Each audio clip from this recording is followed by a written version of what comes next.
ಎಲ್ಲರಿಗೂ ನಮಸ್ಕಾರ. ರಾಯರ ಕಿಚನ್ಗೆ ಸ್ವಾಗತ.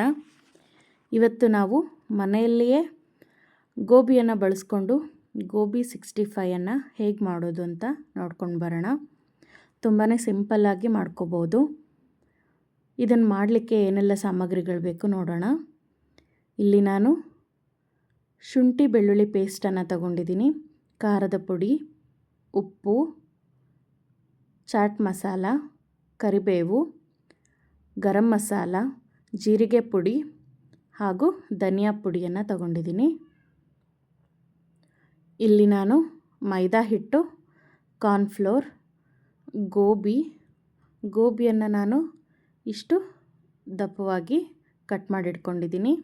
ಹಾಗೆಯೇ ಸ್ವಲ್ಪ ಅಕ್ಕಿ ಹಿಟ್ಟನ್ನು ತಗೊಂಡಿದ್ದೀನಿ. ಈಗ ನಾನಿಲ್ಲಿ ಒಲೆ ಮೇಲೆ ಒಂದು ಪಾತ್ರೆಯನ್ನು ಇಟ್ಕೊಂಡು ಅದಕ್ಕೆ ನೀರು ಹಾಕಿ ಕುದಿಲಿಕ್ಕಿಟ್ಟಿದ್ದೀನಿ. ನೀರು ಕುದ್ದ ನಂತರ ಅದಕ್ಕೆ ಸ್ವಲ್ಪ ಉಪ್ಪು ಹಾಗೆ 2 ಚಿಟಿಕೆ ಆಗುವಷ್ಟು ಅರಿಶಿನವನ್ನು ಹಾಕ್ಕೊಂಡಿದ್ದೀನಿ. ಈಗ ನಾವಿದಕ್ಕೆ ಕಟ್ ಮಾಡಿಟ್ಕೊಂಡಂತಹ ಗೋಬಿಯನ್ನು ಹಾಕೋತಾ ಇದ್ದೀನಿ. ಹಾಗೆಯೇ ಒಂದು ಸಲ ಇದನ್ನು ಮಿಕ್ಸ್ ಮಾಡಿ ಇದನ್ನು ಒಂದು ಕುದಿಲಿಕ್ಕೆ ಬಿಡೋಣ. ನೋಡಿ, ಈಗ ಚೆನ್ನಾಗಿ ಗೋಬಿ ಕುದೀತಾ ಇದೆ. ಹೀಗೆ ಒಂದು ಕುದಿ ಕುದ್ರೆ ಸಾಕು. ಈಗ ನಾವಿದನ್ನು ಒಲೆಯನ್ನು ಆಫ್ ಮಾಡ್ಕೊಳ್ಳೋಣ. ನಂತರ ಇದನ್ನು ನೀರೆಲ್ಲ ತೆಗ್ದು 5 ರಿಂದ 10 ನಿಮಿಷ ಇಡೋಣ. ಇಲ್ಲಿ ನಾನು ಒಂದು ಪಾತ್ರೆಗೆ ಕಾರ್ನ್ಫ್ಲೋರ್, ಮೈದಾ ಹಿಟ್ಟು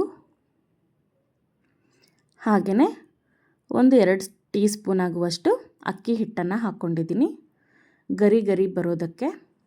ಹಾಗೆಯೇ ಇದಕ್ಕೆ ಖಾರದ ಪುಡಿ 1.5 ಟೀ ಸ್ಪೂನ್ ಸೇರಿಸ್ಕೊಂಡಿದ್ದೀನಿ.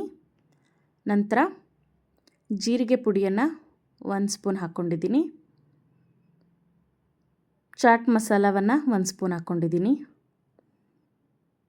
ಧನಿಯಾ ಪುಡಿಯನ್ನು ಕೂಡ 1 ಚಮಚ ಹಾಕ್ಕೊಂಡಿದ್ದೀನಿ. ಸ್ವಲ್ಪ ರುಚಿಗೆ ತಕ್ಕಷ್ಟು ಉಪ್ಪನ್ನು ಹಾಕ್ಕೊಳ್ಳೋಣ. ನಂತರ 1 ಟೇಬಲ್ ಸ್ಪೂನ್ ಆಗುವಷ್ಟು ಶುಂಠಿ ಬೆಳ್ಳುಳ್ಳಿ ಪೇಸ್ಟನ್ನು ಹಾಕ್ಕೊಂಡಿದ್ದೀನಿ. ಅರ್ಧ ಟೀ ಸ್ಪೂನ್ ಆಗುವಷ್ಟು ಚಾಟ್ ಮಸಾಲವನ್ನು ಸೇರಿಸ್ಕೊಳ್ಳೋಣ.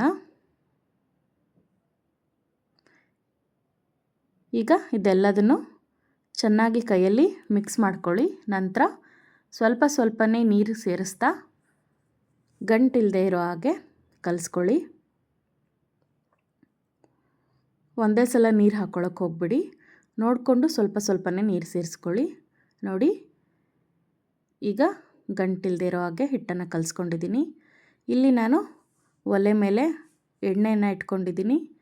ಹಿಟ್ಟಿನಲ್ಲಿ ಗೋಬಿಯನ್ನು ಒಂದೊಂದಾಗಿ ಎತ್ಕೊಂಡು ಎಣ್ಣೆಯಲ್ಲಿ ಬಿಡ್ತಾ ಹೋಗೋಣ.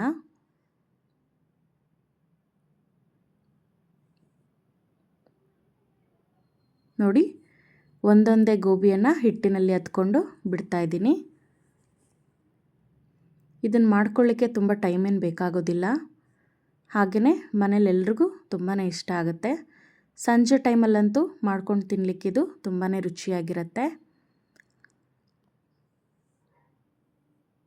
ನೋಡಿ, ಈಗ ಹಾಕ್ಕೊಂಡಿದ್ದೀನಿ. ಇದು ಸ್ವಲ್ಪ ಗೋಲ್ಡನ್ ಬ್ರೌನ್ ಬರುವವರೆಗೆ ಚೆನ್ನಾಗಿ ಫ್ರೈ ಮಾಡ್ಕೊಳ್ಳೋಣ.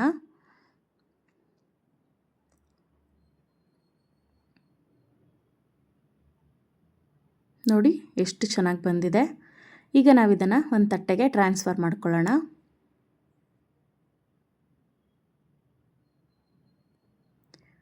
ಹಾಗೆಯೇ ನೀವು ಒಂದೊಂದೇ ಗೋಬಿಯನ್ನು ಅದ್ದಿ ಬಿಡೋ ಬದಲು ಹಿಟ್ಟಿನಲ್ಲೇ ಎಲ್ಲ ಗೋಬಿಯನ್ನು ಹಾಕ್ಕೊಂಡು ಮಿಕ್ಸ್ ಮಾಡಿಕೊಂಡು ಹೀಗೆ ಹಾಕ್ಕೊಂಡ್ರೂ ಅದು ಕೂಡ ಚೆನ್ನಾಗಾಗತ್ತೆ.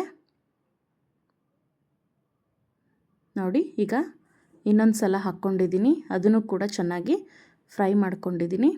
ಈಗ ಇದನ್ನು ತಗೊಳ್ಳೋಣ. ನೋಡಿ, ಗೋಬಿ 65 ತಯಾರಾಗಿದೆ. ತಿನ್ನಲಿಕ್ಕಂತೂ ರುಚಿ ತುಂಬಾ ಚೆನ್ನಾಗಿರುತ್ತೆ. ನೀವು ಒಮ್ಮೆ ಟ್ರೈ ಮಾಡಿ. Thank you.